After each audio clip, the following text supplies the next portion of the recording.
आप देख रहे हैं भारत पॉडकास्ट चैनल। मेरठ में आयोजित विराट हिंदू सम्मेलन में फायर ब्रांड नेता साध्वी प्राची ने मंच से कड़े तेवर दिखाए।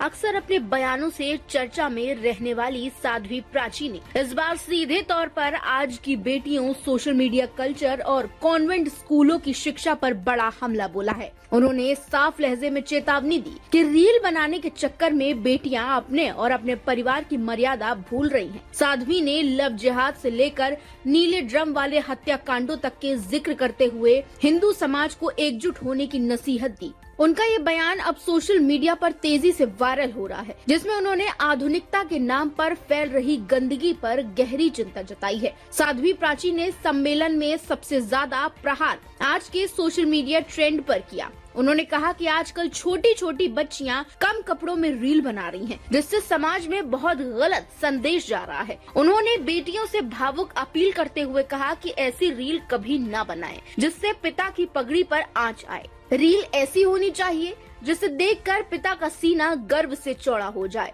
और वो दुनिया से कह सके कि ये मेरी बेटी है। उन्होंने लड़कियों को चेतावनी दी कि बॉयफ्रेंड बनाने के फैशन ने रिश्तों की गरिमा खत्म कर दी है। जो लड़कियां 4-4 बॉयफ्रेंड रखती हैं, उनके घर कभी नहीं बसते। साध्वी प्राची ने कॉन्वेंट स्कूलों की पढ़ाई को भी निशाने पर लिया। उन्होंने कहा कि आज लोग अपनी बच्चियों को अंग्रेजी स्कूलों में पढ़ा तो रहे हैं, लेकिन वहाँ संस्कार गायब है। उन्होंने पिछले दिनों हुई नीले ड्रम वाली डरावनी घटनाओं का जिक्र करते हुए कहा कि ये संस्कार कॉन्वेंट स्कूल की ही देन है। पढ़ लिख कर जब बेटियां ससुराल जाती हैं तो वे सेवा करने की बजाय नीला ड्रम दिखाकर डराती हैं। उन्होंने सरस्वती शिशु मंदिर और गुरुकुल की शिक्षा पर जोर देते हुए कहा कि वहाँ संस्कार सिखाए जाते हैं, जो आज के समय में खत्म होते जा रहे हैं। सम्मेलन के दौरान साध्वी ने लव जिहाद के मुद्दे पर भी कड़ा रुख अपनाया। उन्होंने हिंदू लड़कियों को आगाह करते हुए कहा कि कुछ लोग कलावा पहनकर और चमचमाती बाइक पर बैठकर आते हैं।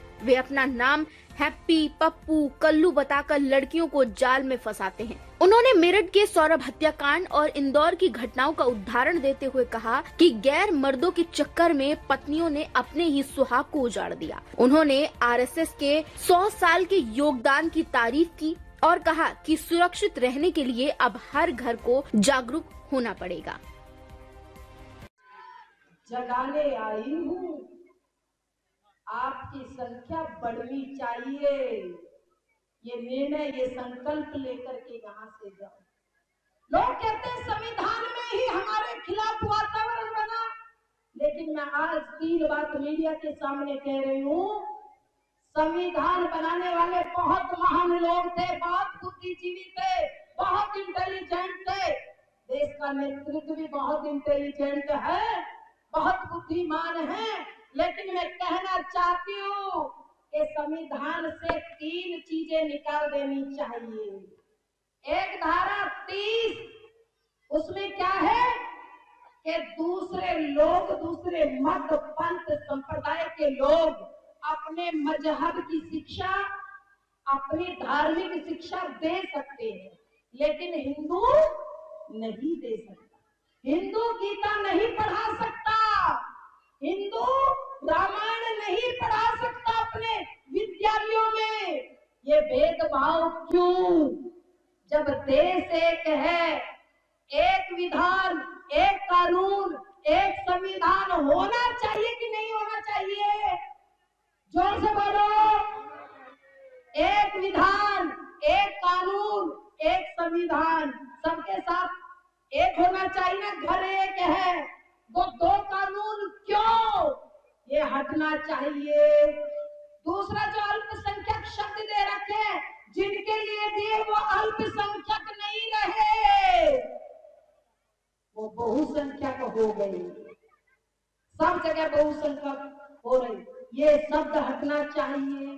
तीसरा, सेक्युलरवाद, वो हिंदुओं को भाई बना करके चारा बनाते हैं हिंदुओं का। और बहनों, लास्ट बात कह रही हूँ, अपनी बेटियों को बचाओ लव जिहाद से।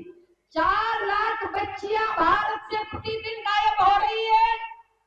ध्यान देना, वो कलावा बांधते, तिलक लगाते, भगवा गमछा डालते हैं, चमचमाती मोटरसाइकिल का स्टंट मारते हुए मेरी बच्चियों के स्कूल। बहुत बड़ा पाप है। यहाँ की बेटियां, ये जो यहाँ आई है, ये बेटियां ऐसी नहीं बनेगी। ये बेटियां तो ग्रेट बन के दिखाएगी, महान बन करके दिखाएगी। ये बच्चियां तो कल्पना चावला बन के दिखाएगी। इसीलिए मैं आपके बीच में निवेदन इतना सा कर रही हूँ कि हम अपनी बेटियों को संस्कार दें, वो जरूरी है। जब बेटियों को विदा करती बस इतना कहा करो, बेटी आज तक ये घर तेरा था, अब तू ससुराल जाए। वो जिस घर में तू कदम रखेगी वो तेरा घर है। जो वहां सास होगी वो माँ है, और जो वहां ससुर होंगे तेरे, वो तेरे पिता है। जब उस बच्ची को ये बताओगी और आज के बाद लड़कर के मेरे घर मत आना, ससुराल में अपना घर बसाना, तो वो बच्ची अपना घर बसाएगी। और जब कहोगी फोन पर ही 80% घर टूट रहे हैं, क्यों जानती हो? क्योंकि माँ सुबह उठती है सारा दिन फोन में लगी रहती। बेटियों के घर तोड़ने में माँ तुम्हारा नाम ना आए, इसलिए अपनी बेटियों को संस्कार दो, ये बहुत जरूरी है। संस्कार दोगी घर बसेगा, दोनों घर आबाद रहेंगे। बस मैं इतना ही निवेदन करना चाहती हूँ, हिंदुओं हम अपनी जात पात की दीवारों को तोड़े और कहे वीर शिवराणा प्रताप का गूंज उठा दो नारा है, कहो करो से हम हिंदू है, हिंदुस्तान। नहीं भाई आवाज नहीं, जोर से हिंदुस्तान। और ये ना दिखाया करो ये खूनी पंजा देख के खून खोलता है।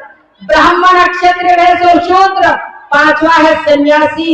जब हम पांचों में मिल करके बैठेंगे तो क्या बनेगा? भूसा। भूसा देख के बराबर वालों को भी डर लगता है। बंधु, कलमकार, लेखककार, पत्रकार, सोशल मीडिया के सभी योद्धाओं, राष्ट्र प्रेमी, देश प्रेमी बंधुओं, मेरी स्नेह में, वात्सल्य में, ममता में, करुणा में, मैं भक्ति और शक्ति स्वरूपा माताओं, बहनों, जोर जोर से शोर मचाने वाले प्यारे प्यारे बच्चों, विराट हिंदू सम्मेलन पूरे भारतवर्ष के कोने कोने में मनाया जा रहा है। ये राष्ट्रीय स्वयंसेवक संघ का शताब्दी समारोह यानी 100 वर्ष पूर्ण होने पर हम हिंदुस्तान के कोने कोने में, नगर नगर में, डगर डगर में हिंदू सम्मेलन मना रहे हैं। मैं आपके बीच में कुछ निवेदन करने आई हूँ बहनों, माताओं, क्योंकि आपकी संख्या ज्यादा है। मुझे बहुत बहुत अच्छा लगा। ए बहन जी, पगड़ी वाली बहन जी, हाथ जोड़वा लो। मैं बार बार कह रही हूँ सबसे कमजोर मैं हूँ, बातें कम करो, मुंह पे जरा हाथ ऐसे रखो, केवल सुनो, कान खुले रखो, मुंह बंद रखो। मैं निवेदन कर रही थी, आपके बीच में आई हूँ तो मैं इसीलिए आई हूँ कि हिंदू सम्मेलन है। आप पूछ सकते हैं हिंदू सम्मेलन की जरूरत क्या? क्योंकि सरकारें तो हिंदुओं की है, हिंदुस्तानियों की है, हिंदुस्तान के अंदर अच्छा वातावरण है, फिर इन हिंदू सम्मेलनों की जरूरत क्या पड़ी है? 100 वर्ष पूर्ण होने पर राष्ट्रीय स्वयंसेवक संघ, मैं कहना चाहती हूँ, आज युवा हो गया है, आज जवान दिखाई दे रहा है, क्योंकि घर घर पहुंच गया है राष्ट्रीय स्वयंसेवक संघ। राष्ट्रीय स्वयंसेवक संघ पर प्रतिबंध लगे, भाई साहब ने बताया, आपातकाल में प्रतिबंध लगा। ये झूठ नहीं, अब तक तो ये हो जाता हंगामा, लेकिन ये तो देश सुरक्षित हाथों में है। लोग उनके खिलाफ भी हजूम खड़ा करते हैं। मुझे भी मीडिया कई दिनों से घेर रख रही है। यूजीसी के मामले में क्या कहोगे? मेरे भाई, हमें विश्वास है, माता बहनों, आपको भी विश्वास करना चाहिए कि हमने देश का जो बागडोर सौंपी है वो सुरक्षित हाथों में सौंप रखी है। इसीलिए हमें प्रसन्न रहना चाहिए, हमें इतना उद्वेलित नहीं होना चाहिए। जरा सी बात हो, सड़कों पर उतर जाए, सरकारी संपत्ति को नुकसान करे, हाय हुलक्कड़ करके आगे खड़े हो जाए। मेरे देश का जो सेवक है उसने सेवक कहा, उसने आपको अपने आप को कभी भी प्रधानमंत्री नहीं कहा, वो सेवक कह रहा है कि मेरे देश की जो करोड़ों करोड़ों जनता है मैं उनका सेवक हूँ और सेवक देश के हित में निर्णय लूंगा, राष्ट्र हित में निर्णय लूंगा, देश पे कभी आंच नहीं आने दूंगा। माताओं बहनों याद करो, पूरे विश्व में आज हिंदुस्तान का डंका बज रहा है। याद करो 2014 से पहले पत्रकार बंधुओं, 2014 से पहले क्या स्थिति थी जानते हो ना?